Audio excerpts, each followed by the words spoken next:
Hey there, how are you doing?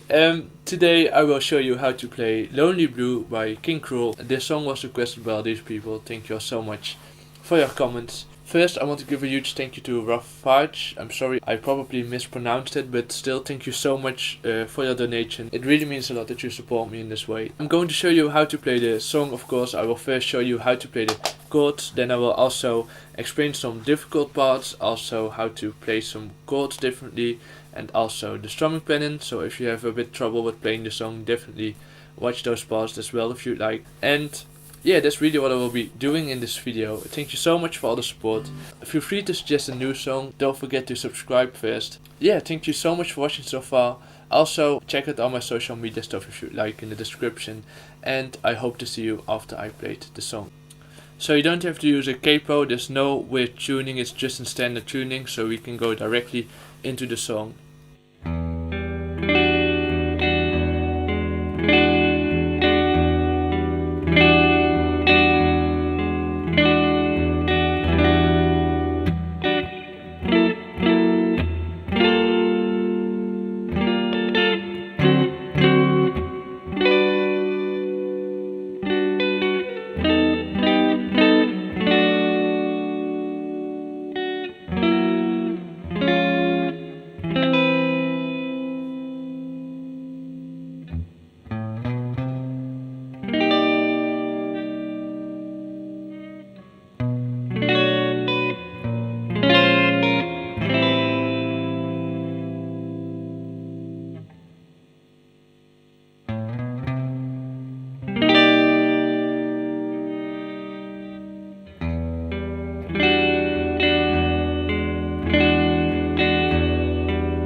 So yeah, that's how to play the song. As you can see, a lot of chords are used, but I will explain some of them to you, especially the strumming pattern of some of them. And yeah, I hope that will be clear. So first of all, we have the strumming pattern of the intro, really, this part.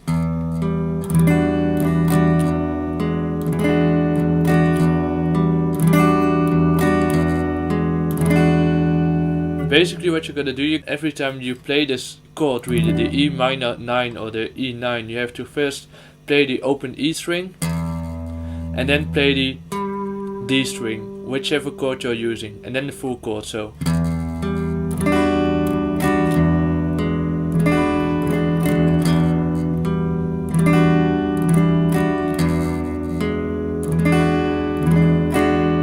Like that, first the E string, then the D string, and then the full chord a couple of times.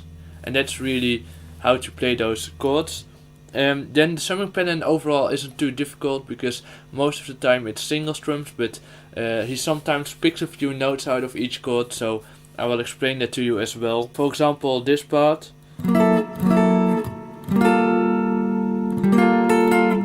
He does this, so it goes.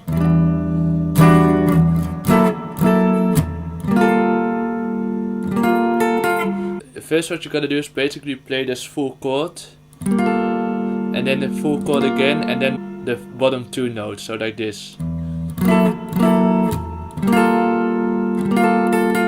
So you play this F sharp 9 twice,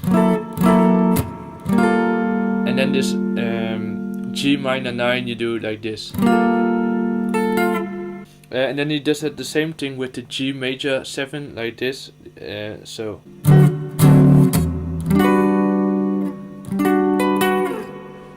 So first the full chord again, and then the two bottom notes, so. And then like that. It might help if you play it a few times slower, and then I'm sure you'll get the hang of it. So this is really the beginning part explained. Then I also want to give you a few tips on how to play some chords, since there are a lot of A minor 9s or minor 9s and minor 7s in this song, these chords. And also over here.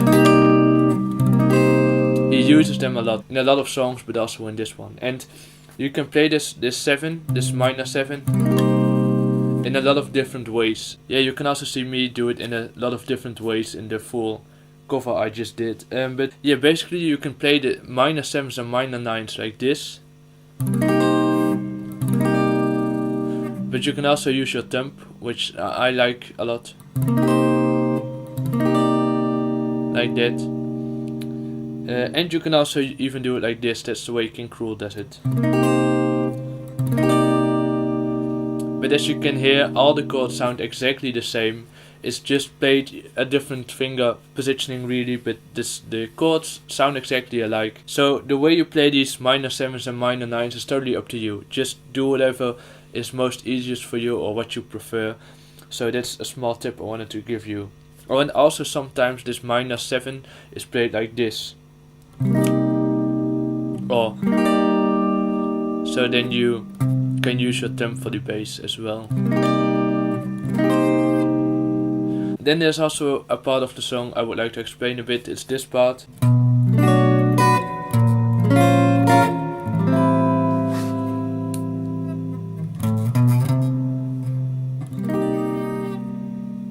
Also, there's lots of different ways to play this part, but what you really do is you play the bass note first, and then the minor 9 and the minor 7, so.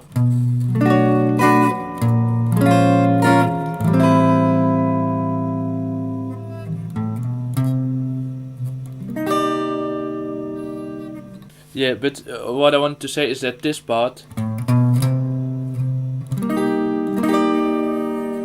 you can also play this like this, or like this, with your thumb even, or with your ring finger, with your index finger only. And I think with your index finger is the most easiest one, because when you do this, you can directly play this chord. But when you do it with your pinky, you don't really have that much time to change to this chord, if that makes sense. Now the last thing I really wanted to talk about is the outro notes, tabs, chords. It's also a bridge really in the song, it's this part. And in the bridge really the tabs are correct, but in the outro he begins to play them a bit sloppy, the notes, if that's a right term. He sometimes just rings the full chord instead of doing these exact notes, so it goes like this then.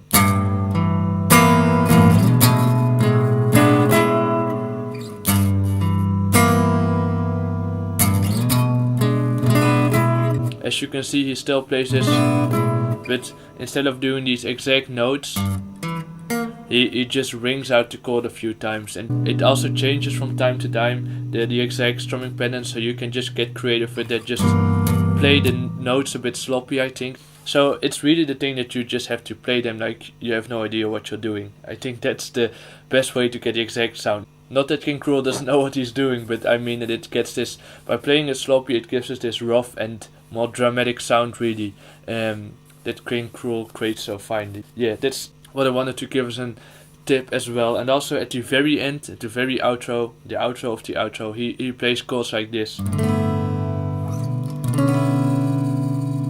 which is just really interesting chords. I hope I named them right, but there's a chance that they're not named that right. But yeah, it's totally not different chords and mostly single strums. So yeah, that's how to play the song. I hope everything was clear. If you have any questions, leave them in the comments. Also song suggestions. Again, don't forget to subscribe first if you don't mind. Yeah, that's really what I wanted to tell you. Thank you so much for watching again, and I hope to see you the next time. Thank you.